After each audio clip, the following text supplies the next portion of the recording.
En general, la Sbará clásica se dedicaba especialmente a tres cosas.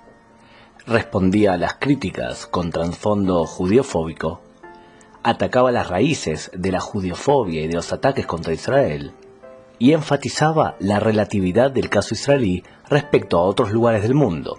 Es decir, se preguntaba muchas veces por qué a Israel se la trataba de forma tan selectiva, especial y maniqueísta. Ahora bien, nosotros no podemos responderle a todas las personas de la misma forma. Hacer Asbará puede llegar a ser como adaptar los mensajes a distintas personas con distintos intereses. En los primeros segundos de una discusión o un debate, intenta hacer tres cosas. Lo primero, intenta identificar qué tipo de persona tienes enfrente.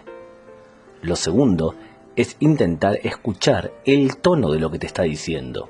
Medir el nivel de la agresividad de las personas, ya que si te preguntan de forma amable, no hay justificación para atacarle ni para ofenderte, mientras que si lo que hacen es agredirte, entonces tampoco hay justificación alguna para responder de forma racional justificándote. Es decir, si alguien te dice que eres una rata judía, entonces tú no puedes intentar convencerle que no eres una rata, ya que caminas con 2 piernas y no con 4, ni tienes colita, etcétera, etcétera. Lo tercero que es importante hacer es demostrarle a tu interlocutor que quien sabe y manda en el tema eres tú. Evidentemente, para demostrar que sabes, debes saber. El hecho que seas judío o amigo de Israel no significa automáticamente que estés enterado de los temas. A veces los judíos creen que así es. Sentir, amar, querer a Israel no significa estar preparado para responder. Cuando surge el tema de Israel y los judíos hay una realidad. La realidad es que solemos tener poco tiempo y hay que buscar una respuesta rápidamente. Lo ideal es que te digan, por favor, respóndeme dentro de un mes y por escrito. Otra opción también buena es que estés chateando con alguien y puedas tomarte el tiempo para responder y verificar lo que te dice. Lo más probable es que se trate de pocos segundos en una charla de café en donde tenés que improvisar. Más aún, a veces ni siquiera vas a tener tiempo de elaborar una respuesta racional.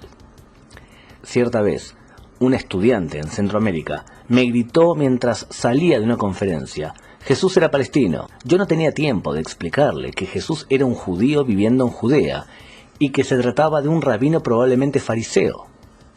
La respuesta a veces debe ser rápida y no siempre muy racional. En el caso del estudiante aquella, le respondí con un breve: oye, avísale al Papa Francisco que él no se enteró ni tampoco el Vaticano.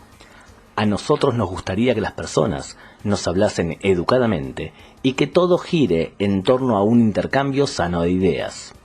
Sin embargo, a veces para llegar a este tipo de diálogo debes responder firmemente y a veces cínicamente para lograr que aquel que te agrede modifique su forma de dirigirse a ti, para que el diálogo vuelva a ser amable. Por ejemplo, cierta vez una persona me dijo que los judíos hacen a los palestinos lo que los nazis le hicieron a los judíos. Él no me estaba cuestionando, me estaba agrediendo. Le respondí que para ti es fácil banalizar el holocausto porque tienes los valores morales un poco afectados, pero hay gente que conoce el tema y que lo ha sufrido, para las cuales lo que dices es especialmente ofensivo. La persona se sintió mal. De repente cambió la forma de hablar y ya no agredía. Ahora preguntaba: ¿y por qué ambas cosas no son lo mismo? Ahora sí. Ahora que había cambiado el tono, yo debía decidir si invertía en explicarle las diferencias o no. En resumen, ¿todas las personas son iguales? La respuesta es por supuesto que no. Podemos diferenciar entonces en 6 tipos de individuos. Primero, está esa inmensa mayoría de personas que nos cuestionan sobre Israel y los judíos, y que no saben mucho del tema, no tienen tampoco por qué saber, y se informan especialmente por la prensa. Los llamaremos simplemente los ignorantes. Háblales con amabilidad y trata de explicarles cosas básicas del conflicto sin atomizarlos. A veces, algunos de nosotros nos transformamos en Super Asbará y comenzamos a marear a nuestro interlocutor con miles de datos y detalles cuando él simplemente te preguntó quién es el Hamás. A veces una respuesta simple y clara como Es un grupo radical islámico que gobierna Gaza, que odia a todo aquel que no es musulmán radical, ya sea musulmanes moderados, judíos y por supuesto cristianos. Si él desea saber más, entonces que sea él quien profundice. Segundo, están los antisemitas. A estas personas no hace falta que le respondas.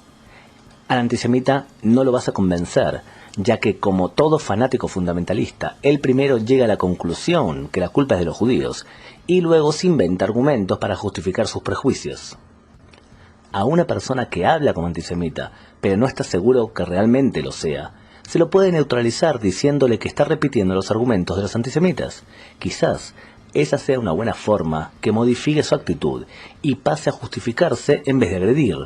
La estrategia con el antisemita es lograr que los que escuchan el diálogo lo vean como no legítimo, que lo vean a él como no legítimo. A veces vale la pena dirigirte a los que te rodean para preguntarles: ¿cómo permitimos que en esta universidad una persona se exprese como un antisemita? ¿Es que acaso tan mal estamos? Él tiene que sentir que decir lo que dice no es bien visto entre personas de bien. Tercero, están los judíos que se odian a sí mismos. Son aquellos que te dicen: te lo digo yo que soy Goldstein, recordándote que es judío o es descendiente de ellos. Lo mismo ocurre con israelíes. La respuesta es simple: ¿y con eso qué? El hecho que una persona sea judía es indiferente al tema. Uno puede ser un judío y a la vez ser un verdadero idiota. Somos un pueblo totalmente normal, con gente inteligente y gente que no lo es. Hay que intentar desconectar su origen judío del tema. Yo discuto sobre argumentos y no con el árbol genealógico de nadie. Cuarto, están las personas especialmente cristianas en nuestro continente. Ellos suelen atacar a los judíos y al país de los judíos como si fuese un resabio del antisemitismo cristiano de antaño. La estrategia frente a estas personas es lograr que se contradigan. Por ejemplo, algunos cristianos todavía argumentan que los judíos asesinaron a Jesús, que cometieron deicidio. Hay que recordarles que la jerarquía eclesiástica hace décadas rechazó esta acusación, que es un pilar del antisemitismo cristiano. Es decir, uno podría acusar a estas personas de ir por la vida sin respetar lo que dicen sus líderes, el Papa o la historia. Oye, ¿formas parte de una iglesia anárquica que se basa en premisas antisemitas?, podrías preguntarle. Cierta vez, una mujer en España me agredió acusando a Israel de haberle robado la tierra que no les pertenecía a los pobres palestinos. Daba la casualidad que la mujer lucía una enorme cruz sobre su pecho, lo que me llamó la atención. La mujer me había agredido injustificadamente, por lo que le pedí que por favor se cubriese esa hermosa cruz o dejase de hacer dichas acusaciones. La mujer no comprendía cómo me atrevía yo a pedirle que se cubriese o que se sacase la cruz. Usted debe decidirse, señora, le respondí. Si usted es una verdadera cristiana, usted cree en el Viejo y en el Nuevo Testamento. Y en el Viejo Testamento dice claramente que la tierra fue prometida a los judíos y a su descendencia, y nunca nombra a los palestinos.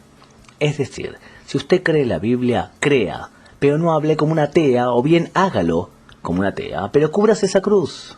La mujer no tuvo otra que justificarse, ya que se había contradecido. Quintos, están los extremistas de izquierda. A ellos les educaron que todos los conflictos eran por tierras, agua, petróleo, una lectura marxista materialista de las cosas.